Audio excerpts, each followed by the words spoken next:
Hey guys, and welcome to Talk to Aitan episode 24. And today we get to speak to Riley Jarvis. Hello, Riley. How are you doing? Doing well, thanks. How are you? I'm great. Well, it's great to meet you. And as always, I always like to know, Riley, where are you from? Where are you based? I am based in different parts of Canada, actually. Canada is pretty big, but originally Vancouver. Right now I'm in Ottawa, but it's back to Vancouver pretty shortly. So, yeah, all up here in the north. Okay. And you've always lived there? Born and bred there? Yeah, born and raised here. Did a lot of traveling in between, but yeah, kind of lived here all my life. That's great. And tell us about yourself. What is it you do at the moment? So right now I'm the CEO of the Sleep Consultant, probably for the last 5+ years or so. And we help CEOs, athletes, high performers, really, anybody looking to optimize their performance, their productivity, their health. So whether they have a business or they're looking to optimize their personal life, get more muscle, build their physique, we really, through the lens of better sleep, we're able to help them achieve a lot of these goals. Because a lot of people talk about better diet, better nutrition. These are all very important, as well as exercise. But sleep is kind of that one pillar that a lot of people are missing. So that's kind of where I come in and kind of fill that gap for a lot of people. How did you get involved in that? What led to you getting involved in that sort of area? Yeah, it's an interesting one because my whole journey all started, about 10 years ago. I was working in finance and, that's what I went to school for. I was a pretty good student, everything my way and, pretty high performing. About 6 months into the job, in the finance industry, I was working like 12 to 18-hour work days. And it was really just, really starting to, between the stress and everything, just really starting to be my body and my mind down. 6 months in, I started just making clumsy mistakes. I started losing weight. My health just started to deteriorate. Anyway, long story short, I went to a bunch of doctors. They diagnosed me with Crohn's disease, which is an Oh, autoimmune condition. yeah, yeah. I was forced to quit my job. Kind of fell into deep, dark depression at the time, actually, because I was collecting debt, became bedridden.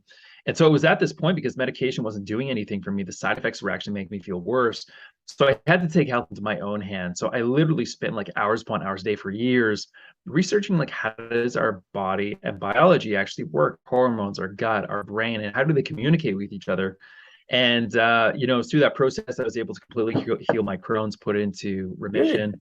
And when I got to that sleep month, I would try, diet 1 month, exercise 1 month, but sleep is when everything started to get better. My blood markers, my, sleep tracking score, just physically how I felt. And so I just kept doing what was working. And then sure enough, everything, turned into this upward spiral. And, it was from that I told other people, help friends, friends of friends. And then it just kind of expanded into this massive, that it is today that not even I can control anymore. Yeah, it's interesting you mentioned Crohn's because I have a few friends who've got Crohn's, and I don't know massive amounts about it, but you said you managed to heal yourself quite literally. Do you still have Crohn's, or like can it be triggered again, or how does it work? Yeah, it's really for sure. It's a really interesting one, Crohn's, because it's something that you can be genetically predisposed to, Yeah, especially people who have like Irish descent, which I do, English, Scottish, those kind of things. yeah, Not sure why, but it just seems to be the case. So you can have genetics that load the gun, but your environment will trigger. Now everybody is different. So your environment that, causes that gene that has Crohn's to activate could be stress, it could be inflammation, it could be any one of these things. And I think it was, ultimately stress that kind of triggered it for me.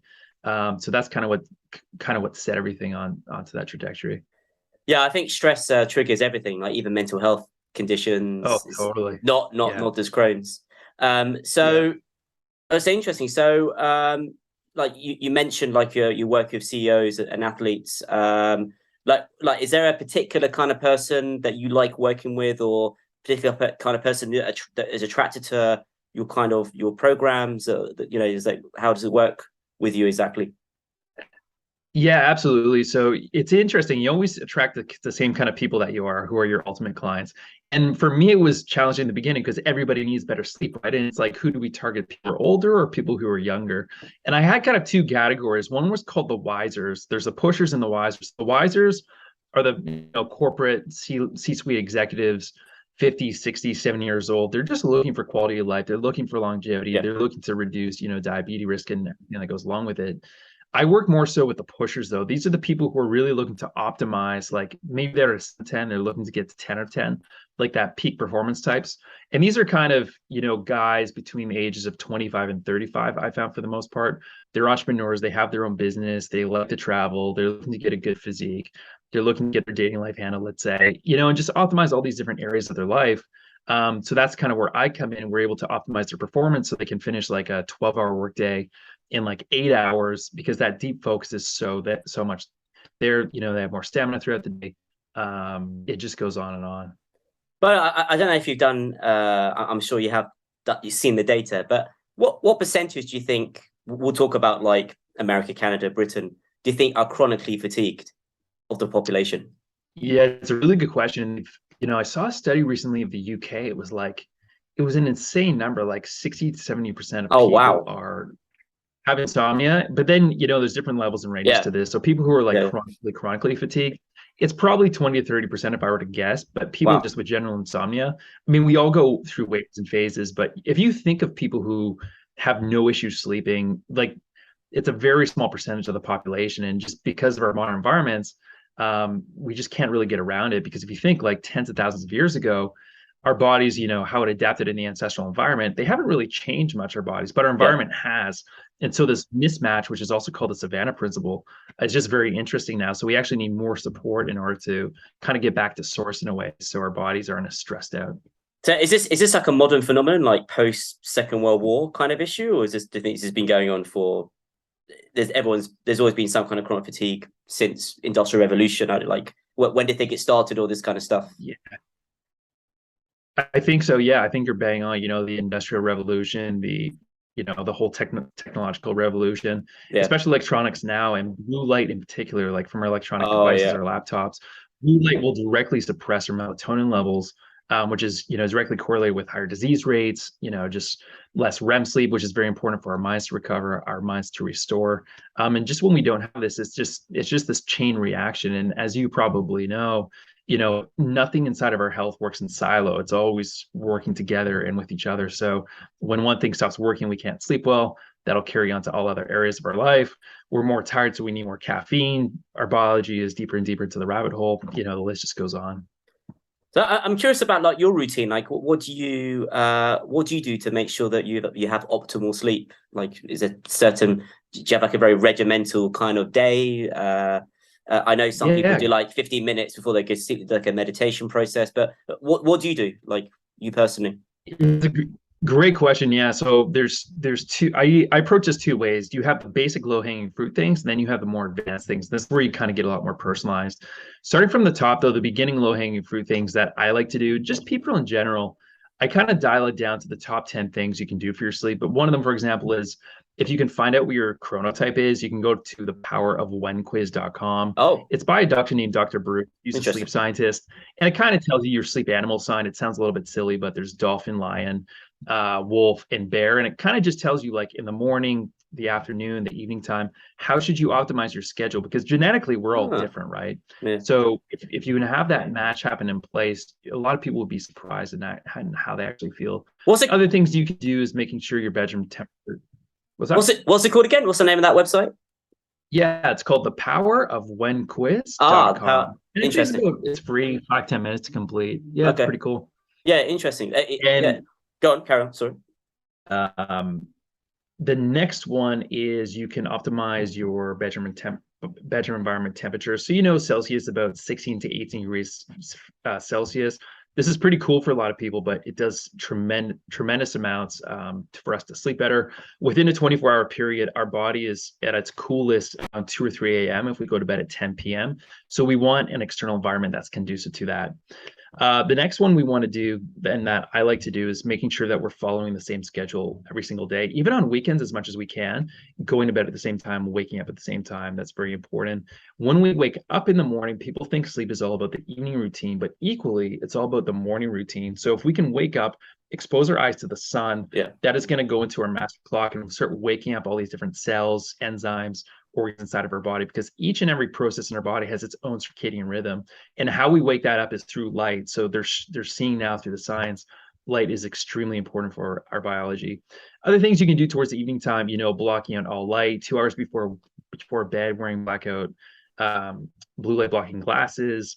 One of my favorite brands is called True Dark. They are incredible. Oh, You can also do blackout curtains, also ensuring like your bedroom environment is completely pitch dark. Now you have to be realistic too. Ideal environment, you won't be able to see your hand in front of you. But if you're in the city and light is coming through, that's one thing that you want to be cautious of. Even when our eyes are closed, we actually have these light receptors around our eyes yeah. that can detect light at a subtle level and still reduce our melatonin REM sleep. So just keep that in mind. Eye masks are really great. For eye mask, Manta Sleep is a great brand for that. Those are kind of the big things. And then also too, you can have like an acupressure mat.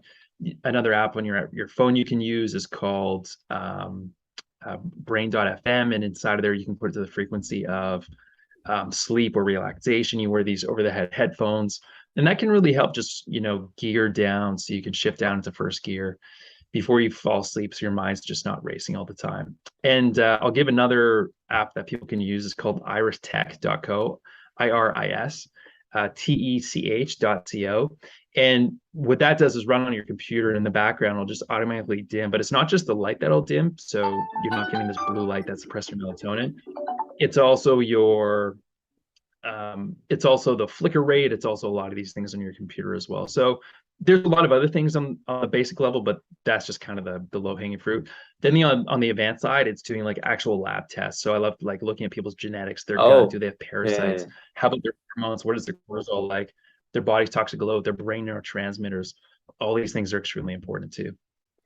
I mean, there's this. I don't know if it's a debate, but there's this thing like of are some people night owls? Are some people day people? Is there? I mean, it's like I remember like talking to a friend of mine saying like, well, it's not possible for everyone to sleep at the same time, because in the Stone Age time, you needed people to like protect their areas, so to speak, their villages. So I wonder if like evolutionary or whatever, like some of us are programmed. I don't know exactly what the research says, but from your experience with the clients you've had, because are some people literally night owls and some people day people? Like how do you think it works? Or can everyone just be programmed to be a morning person? Like, what's the truth? Or there isn't? Yeah, Yeah. all great questions. That's all great, and the numbers are in, and what they show is 70% of the population is the night owl, 30% is a morning lark. And this is very interesting. The best way for you to actually find this out, the Power of One quiz is one option you can use, but the other one is by actually doing a genetic test. And the reason for it is because people think that they're a morning person, for example, but they've just been following a morning routine for so long because they've been getting up for work, doing the same job for 10, 15, 20 years sometimes. They're like, I swear I'm a morning person. As long as I've remembered, I've always got up in the morning. But then we do an actual genetic test on them, and we can see that they're a night owl. And now the table turns, because this, first of all, blows their mind. And what we do in order to kind of get this genetic environment match is we their day, we push their day ahead, but really by about 2 or 3 hours. Okay. And because of that, we can now get this match happening. And all of a sudden, their productivity shoots to the roof, their focus shoots to the roof, because we're giving what their biology actually needs. So by taking this personalized approach instead of cookie cutter strategy, you can see a lot better results. Yeah, interesting. So, I mean, tell us more about these. I mean, in terms of your own training and your own sort of health and fitness, are you training every day? Like, what kind of stuff do you enjoy doing in your own time?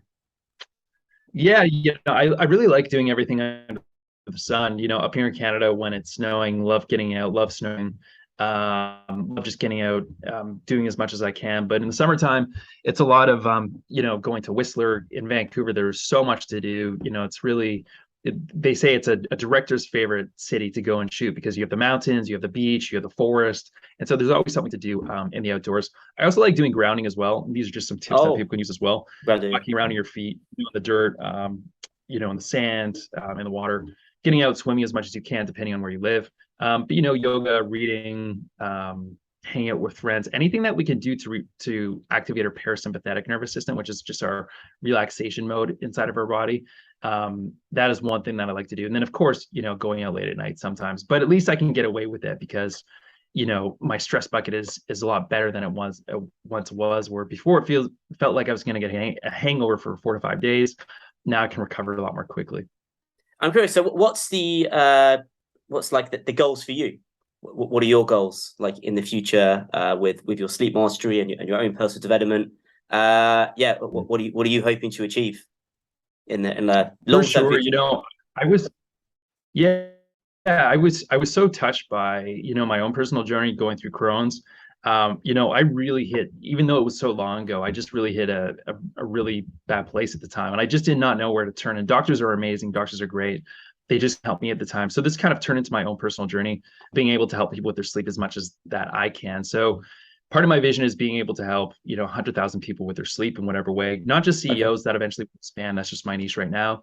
But, personal development, it's really just, creating these programs and helping people and just giving as much free tailored advice as I can, just speaking like I am with you, and just spreading the message around the world, because no matter who you are, where you live, what your age is, what your sex is, we all need better sleep. And whether that's sleep for optimizing for performance, or whether that is, so we're just not going to reach a disease state. If we can increase the quality of our sleep, it's just going to improve every single area of our life. So in terms of the vision and everything else, that's what I plan to achieve. I have my own other personal goals, financially, Okay. where I want to get my body, like lean muscle mass, other books I want to read. There's always a to-do list. It's just a matter of prioritizing of what exactly comes first. And tell us about Aphro-D, because I know you mentioned we spoke earlier before that you were one of the founders. So like, and you've been on Aphro-D for a while. I don't know if you've been consistently taking it or been on and off. How have you found the experiences from the beginning?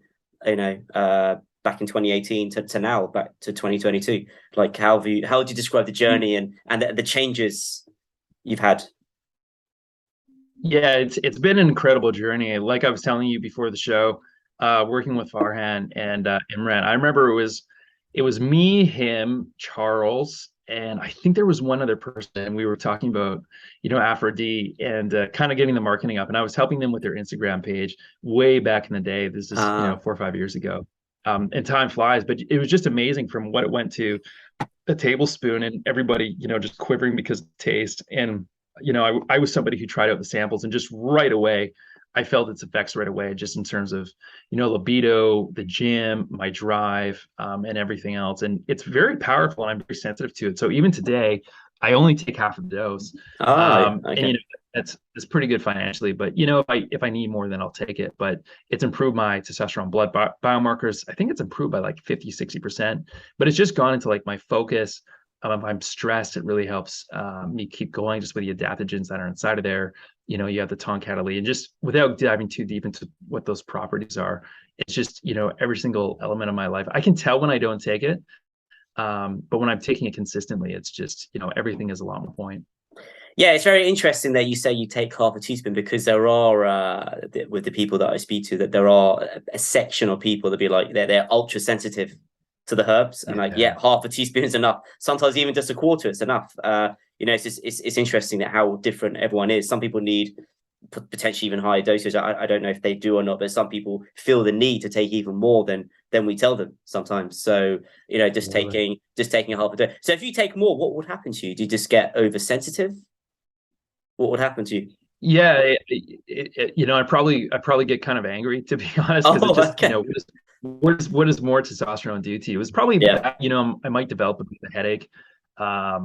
I might get restless. It would just kind of depend on whatever mood that I'm feeling. But if I take more and my body's extremely tired and run down, if it ever feels that way, then it kind of brings me back up to baseline. So I kind of, once you do this for a while, you kind of get an inner sense of awareness of like how much do you actually need to, like, sweet spot is for the day. Interesting. And just a few more points on the sleep. What do you think are like the common mistakes that I don't know if you work. Do you work with women as well, or just men? How does it work with what you do? You work with Yeah, everyone? I do. I Yeah. do women as well. It's probably 80% men, 20% women. Is there like common mistakes that men and women make with their sleep? Is it more the way we're educated, brought up? Is there like any themes or trends you see, or is it all very, very different? Everyone's different. Yeah, you know, everybody's different. And, you know, with a lot of the CEOs I work, it's kind of a select group of people because they're really just looking to perform on all levels. And a lot of them see sleep as a liability actually, Yeah, because they see sleep as something where they just close their eyes, they open their eyes, and they just get on with it. And they think, yeah, why would I be unconscious and not getting anything done when I can be awake, get more done, drink coffee, and get on with it? And so, first of all, when working with these people, it's really just deconditioning their mind, like, oh, look what we can actually turn your sleep into. And once they get a taste of what like better health and focus and everything feels like, and now they can start seeing, we can start tracking the data, like we can strip off like 2, 3 hours in their day because the focus is so much more on point. They're like, okay, I want more of this, and it becomes this new positive addiction. But it really depends on people. You know, just for the average person, I would say things that really get in the way of their sleep is sometimes alcohol, because they get home from work, you know, they'll start drinking beer, start drinking wine, and that'll directly impact your REM sleep. And so that's why it's more important to remove the negative things first instead of trying to put all these positive things in. The analogy I like is, you don't want to plant seeds in a garden that's full of weeds, because then it just becomes this jumbled mess. We first want to remove the weeds, then plant the seeds once we have this blank slate. And when I see it through that model and approach, results are just a lot faster. So that's one of the big things, you know, staying up later than we should. You know, we're looking at our iPhones until, you know, 5 minutes before we go to bed, and then we fall asleep. Recent study showed something like 1 hour of blue light before bed suppressed melatonin levels by oh 90%. really, okay. And so, you know, you multiply that over days, weeks, months, years, you know, that can do a lot of damage to your biology. Would you say there's like a fundamental difference between like men and women in terms of their sleep challenges, or is it all kind of the same sort of thing? Yeah, it's all kind of the same. You probably have about 10, 20% of people who have an actual medical diagnosis. So Yeah. like sleep apnea, insomnia, restless leg syndrome, stuff like that. There's a couple dozen of these conditions. On the other end of the spectrum, you have people who just like they sleep very well. We put them on a sleep tracker and they see, you know, we see their sleep scores maybe an 80 and 85. They just want to get up to 100. They're just playing by the numbers now. It becomes a game for them. And then you have everybody in the middle, people who are not able to fall asleep, or people who are able to fall asleep and they can't, and they keep waking up in the middle of the night, whether that's to go to the bathroom, whether that is because their mind's racing, or maybe it's just none of those reasons. All these take a very specific approach because something is happening in the biology that's specific to that certain situation. And then some people, you know, they're just, you know, clinically, could be clinical anxiety, depression that is feeding into these sleep issues, could be side effects of medication, you know. So there's a wide range of people. It depends on what their age is, depends on, you know, what they're doing, what the stress tolerance is. So that's why it's very important to really just uncover and understand the person instead of just this cookie cutter Yeah, approach. so yeah, just a final thing. I think what will be your message to you know, the general population, just, you know, the standard person in the street, works a normal Mhm. 9 to 5 job, is trying to reclaim their health and fitness, and just general life back. You know, what would you say to that person? Like, you know, well, where should they start?